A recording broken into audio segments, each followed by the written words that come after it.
3.0 and a 4.6. Like 30 to 40 grand, cocksucker, beat it. Them shits even got leathers?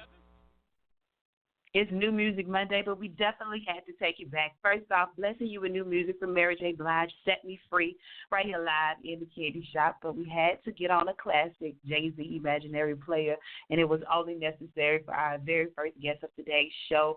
This author is putting out frequencies into the world that I think are very, very needed. It's time for a high-frequency conversation here in the Candy Shop as we kick off the fifth installment of the Writer's Block series, and I'm still welcome to the Candy Shop for the very first time, Arthur Roman Devoe. You're live in the building. How you feeling, King? Hello, how are you doing? Doing great, thank you.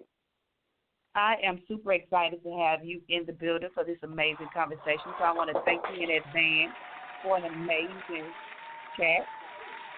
Thank you, just as well, for providing the platform.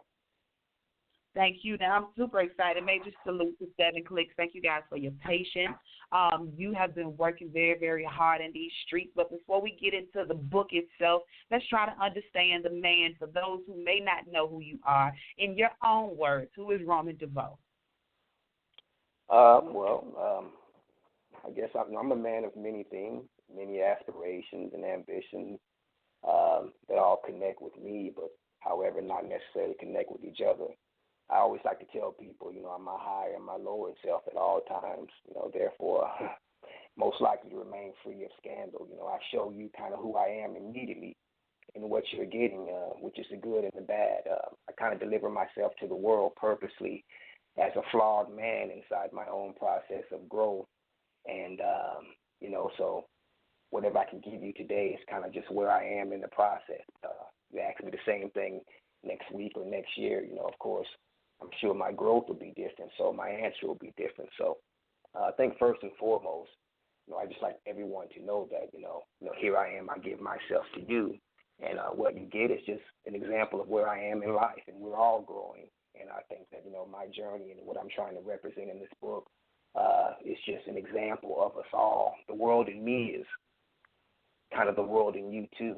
It's everybody and how you interact with things around you. And, I think that we got to kind of make sense of what we're, of our process by stopping and assessing the things that we've gone through. And that's what I like to introduce to the world every day, simply a man in process, as we all are, just a being or someone in process.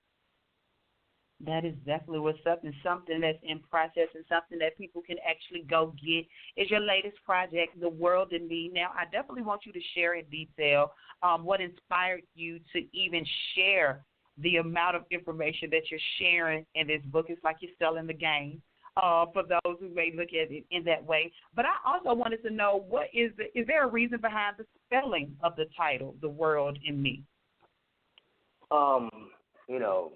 I spent, a large portion of my life, in and out of entertainment, and I kind of wanted to do something that kind of represents. I used to own a company called the Roman Empire, and I spelled it with "the," and then I ended up doing something else and spelling it with "the," and, I kind of known as the guy. So, what the spelling of the world in me with the A replacing the E, it's just an example of myself, being original. A, the first thing, as far as the world being one word and me being another, it's again, just as I said before, we're really just taking ourselves and placing us in the context of a larger picture and viewing how we deal with that self. So it's the world and you.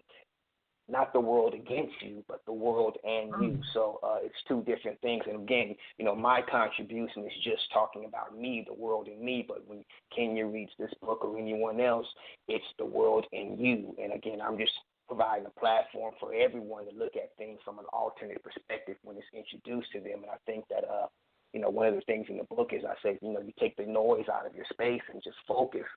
You're going to deal and interact with everyone around you completely different in your daily routine. It's just like I remember growing up, there used to be an Army commercial where they said, hey, we do more before 6 a.m. than most people do all day. So if you just wake up in the morning and prepare yourself and get ready for the world and you're going to interact with that world completely different if you were just than if you were just rolling out of the bed at 6 o'clock and you had to be to work at 6:15. So my book is about preparing yourself for the world and the things that are going to happen around you. There's so many things that come at all of us during our day, and because we're unprepared, we don't know how to engage with those things once it approaches us.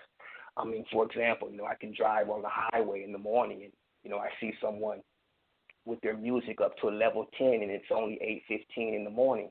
You can start off with something a little bit more gentle in your process. A lot of us give ourselves away to the news in the morning, the radio, the things that the people are on our cell phone, and we haven't even taken any time to collect ourselves. So if I get nothing else from the reader but to say, hey, you know what, I'm going to pick this book up and look at page 10, 11, or 12 before I engage with the world, that small little thing that might take them 3 seconds to read may change how they interact with everything and everyone around them during their day.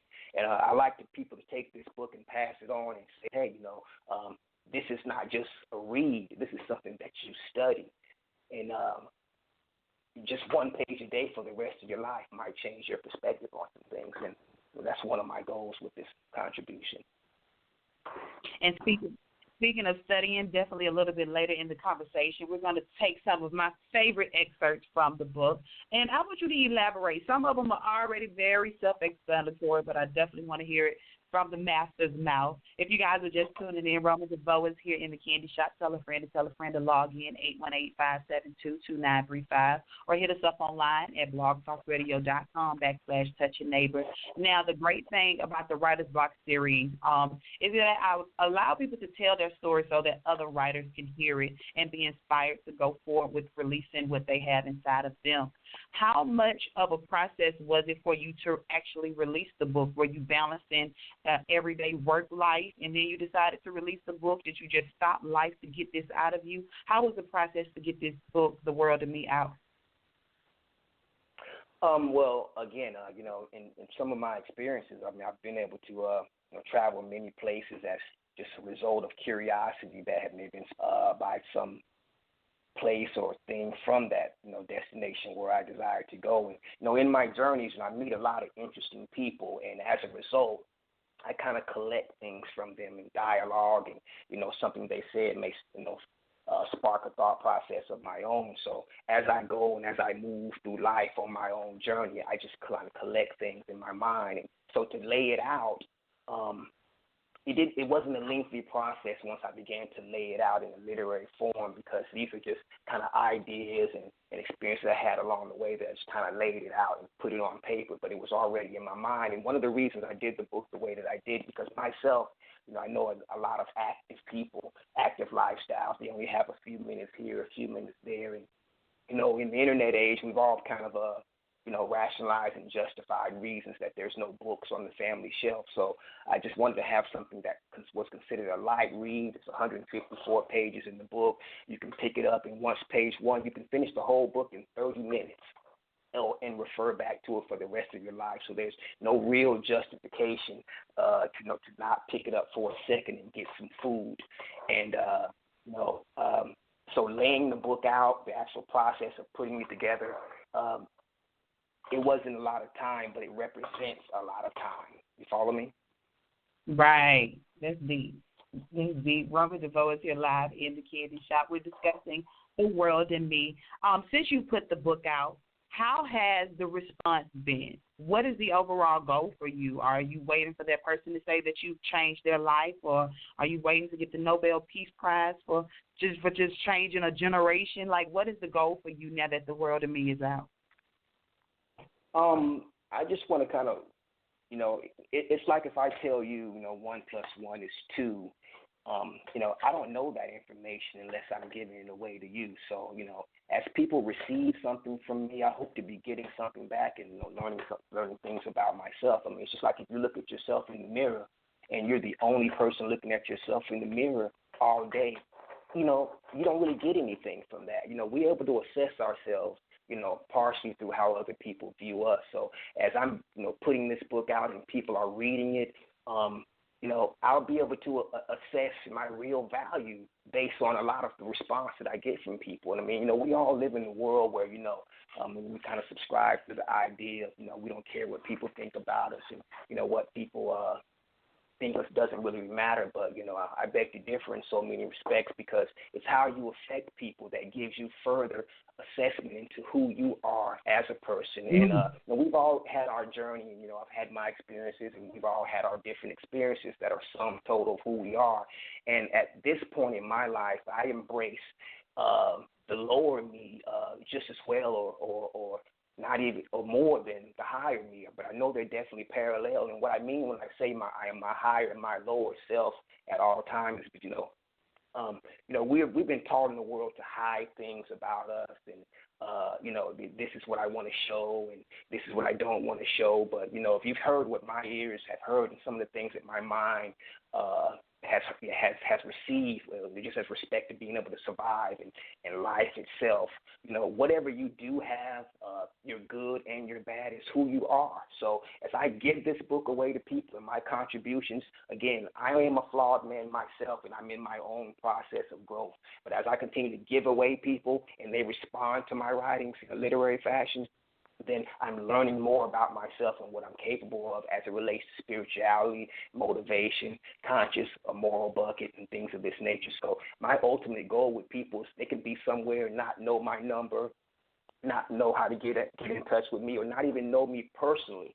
But if they can say, hey, you know what would Roman do? Or this is a situation I remember he wrote about. For those who know me personally, who've shared some personal conversations with me, I tell all my friends, if I'm nowhere to be found and you don't even know if I'm still existing, if something that I gave you through a conversation with you or through my work help you get through a critical moment, then I've achieved my goal and I'm satisfied. Sounds like magic to me. Now, in the midst of doing this, how did you overcome those discouraging moments? Just the fact that you went from working in the industry to now author, how did you overcome discouraging moments? And in the process, did it ever become a moment where you just felt like, wait a minute, is this not even supposed to be?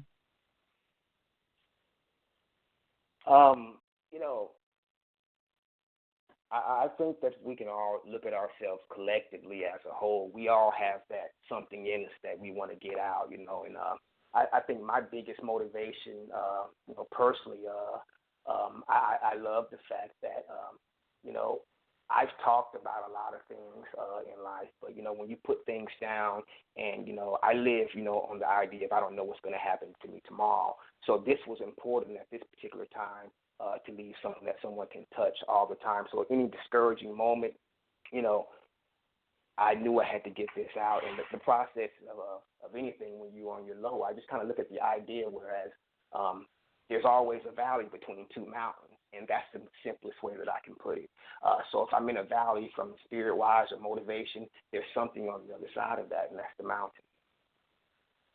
I love it. You guys are just tuning in. Roman Devoe is here in the Candy Shop. We're discussing the world and me. Tell a friend to log in, 818-572-2935, or hit us up online at blogtalkradio.com/touchyourneighbor so that you too can stay plugged into the fun. Now, the book is entitled The World and Me, High-Frequency Conversations from the Masters for the Masters. How do you, answer the question in regards to what qualified you as a master to be able to release this type of knowledge?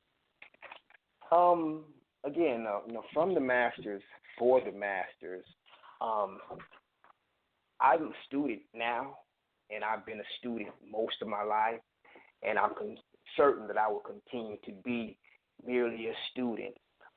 From the masters is people who I have been so privileged to run into as a student who exemplify these type of intrinsic and extrinsic traits that make them a master. So I, as their student, was able to receive from them. If I write something that a group of people collectively touch thereafter me and they read it, I may teach you something, but you may be ultimately greater at manifesting what you've learned from me than I am myself. So I am the student is my only position, and I have got something from people who I feel are masters. If someone can get it and read it enough times, so therefore they can be a master too, from the masters for the masters. I was simply the student passing on the information from one end to the next. And some information that definitely touched me and blessed me. So once I got the book, shout out to you guys, shout out to 7 Clicks for making sure that I have my copy of The World and Me. Thank you, thank you, thank you. And I got a feel of what the book was giving, so I said I'm going to sit down and I'm going to just open the book up and see what the Spirit has to tell me. And Lord behold, the very first page, I hit is page 58, and one of your messages says, unless you plan on blowing your head off, now is the time to live like you're ready to die. Believe in something enough to be ready to die for it. A problem exists when too many people lack conviction. Do you care to elaborate a little bit in regards to just that last sentence? A problem exists when too many people lack conviction. Yeah, when you just have a bunch of people that don't really stand for it, then that means anything and anything out of control can go on in that environment. But if you have, you draw from a certain sense of want and desire in life and things, and you're willing to pull this much from your moral bucket to be able to accomplish these things, or you say, hey, you know what? I want that, but that's too much for my moral bucket. I don't want to subtract so much from my moral bucket. And I think that we all live in a climate where, regardless of what's going on current events, we maintain some sense of morality in our moral bucket and the things that we draw from, that we consider when we add those things up and make us whole. When you just start just giving it away, then you lack conviction. Because if you're giving everything away that you stand for, then you don't stand for anything. If everybody in the circle is lacking convictions, you got just a bunch of giving away and nobody's controlling anything. So therefore, that's going to be a problem existing in that environment, because it's chaotic. But if you stand for something, hey, I can't let this go on in my atmosphere, or I want to obtain this, but I'm not willing to do this to do it, or I want to obtain this and I'm willing to do everything that is good in getting that. These are all having to convictions to a certain set of moral tools, or some sense of commitment to something that is good, or something that you really, really believe in. But with no convictions, anything goes. There are no rules, and we don't want a bunch of souls and spirits functioning in an environment where nobody has any convictions. And if too many people lack convictions, and you're all amongst each other, how is there any control in that? I love it. Now, one more. I definitely don't want to hold you much longer, because we can open up the entire candy shop in regards to some of the things that you've said. You also made a statement. You can't hold on to the grass and reach for the stars at the same time. You have to let go of something. Sounds very self-explanatory, but could you elaborate in the speaking of people reaching for their dreams, but yet and still staying where they are?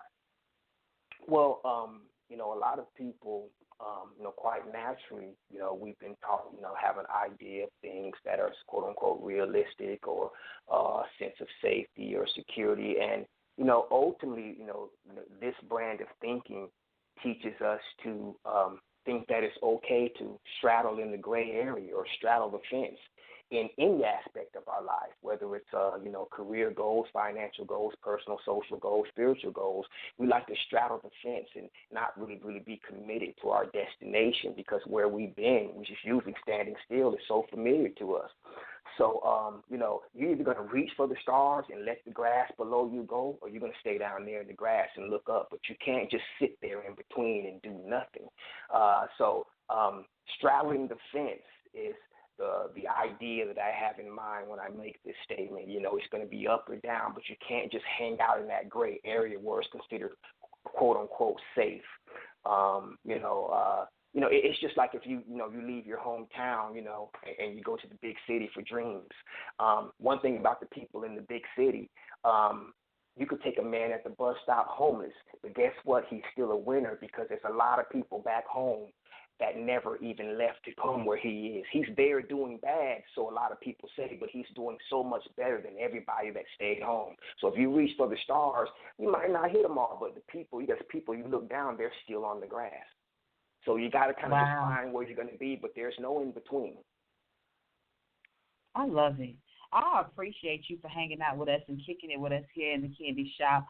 Now, before you get out of here, in my search of getting prepared for today, I was able to stumble upon how physically fit you are. So the question is, how much work do you put into maintaining your body and maintaining your mind?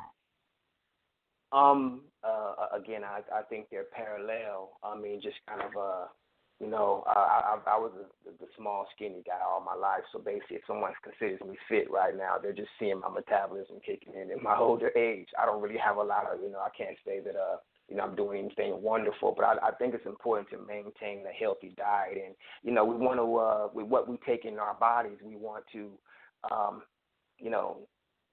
eat to live, not live to eat. There's a big difference.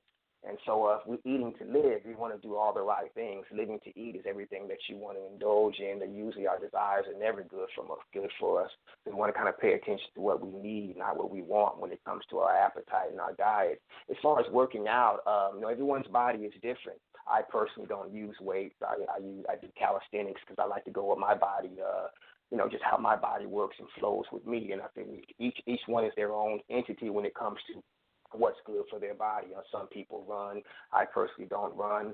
I just like to do, things that are very, very natural. But again, your goals should be, your what you're doing should be catered to your own personal goal. But as far as, who looks good, we seem to be living in a climate right now where I think we should kind of focus on just being healthy as opposed to being a lot of us are picture you. But that doesn't mean my transmission is good at all. Wow. So true. So true. That was definitely a good one. I'm super excited that you're hanging out with us here in the Candy Shop. Before you get out of here, any final words, any closing thoughts, and how can people go out and support you and purchase their copy of The World and Me? I definitely encourage people who like to have, something that they can touch and be, feel good in their hands to go to RomanDevoe.com and, purchase the book directly from the website. However, it is available everywhere online if you choose to download the book in select bookstores in hard copy and paperback copy. As far as what's coming up, we will be out there hitting some of the upcoming book events this year. We don't have an exact itinerary as of yet, but you can also go to RomanDevoe.com and remain updated with that aspect of our promotion. I'm proud to say that this book is self-published. We've been out here hitting the pavement on our own, and so far the response has been pretty good. And again, we're in it kind of just to reach and teach people. And the more people we can reach, then as far as I'm concerned, this has been a good contribution and a good effort. And I definitely, again, Kenya, appreciate you guys creating the platform for us to speak about what we have going on. Thank you very much. Bow to you. No, thank you for hanging out with us. You are officially a friend of the Candy Shop, so whatever you need from us, consider it done. Thank you. I definitely want to say congratulations in advance to all the success that's headed your way, and thank you for blessing us with a high-frequency conversation. It's one thing to just sit up and talk, but it's one thing where you can talk and learn something. So thank you for blessing the Candy Shop, and definitely congrats again on everything headed your way, and definitely enjoy the rest of your Monday. Thank you so much. Shout out to Roman Devoe for hanging out with us here at the Candy Shop for the 5th installment of the Writer's Block series. I love this series.